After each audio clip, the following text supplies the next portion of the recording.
नेता पिछले 2 सालों से शिवसेना पार्टी में काम कर रहा हूं और पार्टी ने मुझे वर्धा विधानसभा प्रमुख, वर्धा उप जिला प्रमुख और एसटी कामगार सेना मंडल अध्यक्ष जैसी कई जिम्मेदारियां दी हैं और मैंने उन पर ईमानदारी से काम करने की कोशिश की है। मैंने आपको इस दौरान आई कुछ मुश्किलों के बारे में बताया था, आप उससे निकलने का कोई रास्ता नहीं ढूंढ पाए। उसके लिए मैंने 2 महीने पहले आपको अपना इस्तीफा भी भेजा था, लेकिन आपने उस इस्तीफे को स्वीकार न करके मुझ पर प्यार और भरोसा दिखाया। उसके लिए धन्यवाद। आपने मुझे मातोश्री बुलाया और 2-3 बार चर्चा की, लेकिन कोई सकारात्मक फैसला नहीं लिया गया। इसीलिए अब मैंने इस्तीफा दे दिया है, निहाल पांडे ने आज एक प्रेस कॉन्फ्रेंस में कहा। इस प्रेस कॉन्फ्रेंस में बड़ी संख्या में शिव सैनिक मौजूद थे। उद्धव बाळासाहेब ठाकरे पक्षात मागील काही वर्षापासून कार्यरत आहोत।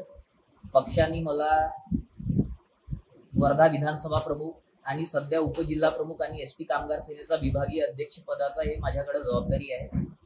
मी 2दा पक्षासाठी उद्धव साहेबांसाठी यात्रा करत पाय तुडवत, एकदा रामटेकच्या राम मंदिर ते मातोश्री म्हणजे तब्बल 1000 किलोमीटरचा प्रवास आणि एकदा वर्धा येथून तर मातोश्री पर्यंत असा 850 किलोमीटरचा प्रवास, असे 2दा वेगवेगळे कार्यक्रम घेऊन मी साहेबांपर्यंत गेलो आहे आणि साहेबांच्या प्रत्येक भूमिकाला मी समर्थन केलं आहे आणि माझ्या कामाला बघून थेट उद्धव साहेबांनी मला हे पदाची जो जबाबदारी आहे ती दिली आहे। मी त्या पदावर इमानदारीनं प्रामाणिकपणे काम करत होतो, पण कुठेतरी पक्षाच्या वेगवेगळ्या अंतर्गत राजकारणामुळे माझे पाय उडणं सुरू झाले आणि यांची पक्षाची जो भूमिका होती त्याबाबत मी थेट उद्धव साहेबांना वारंवार मी सांगितलं जाऊन उद्धव साहेबांनी माझ्यासोबत चर्चा केली, पण कुठलाही तोडगा निघाला नाही।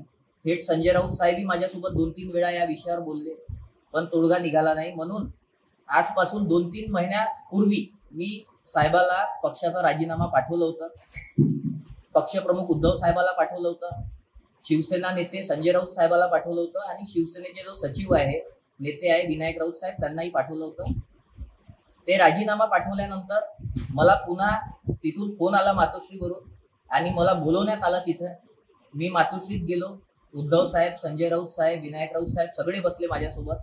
तब्बल 15-20 मिनिटं चर्चा झाली।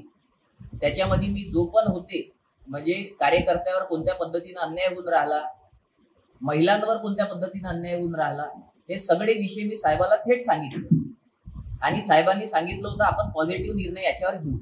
मग मी परत वर्धेला आलो, मग परत मला बोलवण्यात आलं, मी परत गेलो, परत उद्धव साहेब माझ्यासोबत बसले। असं किमान 2-3 वेळा माझी थेट उद्धव साहेबांसोबत चर्चा झाली, पण कुठलाही निर्णय साहेब या विषयावर घेऊ शकले नाही। आज म्हणून मी हे सगळ्या विषयाला कंटाळून राजीनामा तर मी दिलं होतं, पण पक्षानं माझा राजीनामा मान्य केला नाही।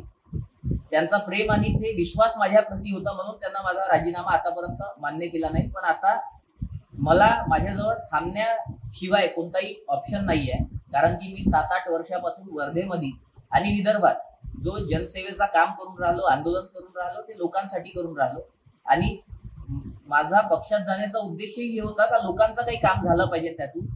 पण जर या पद्धतीनं नीच राजकारण ज्याला आपण म्हणतो हे होत आहे तर ते आम्हाला मान्य नाही आणि थेट साहेब याच्यावर काही निर्णय घेऊ शकले नाही याची आम्हाला खंत आहे, म्हणून आज एक राजीनामा देऊन राहिलो।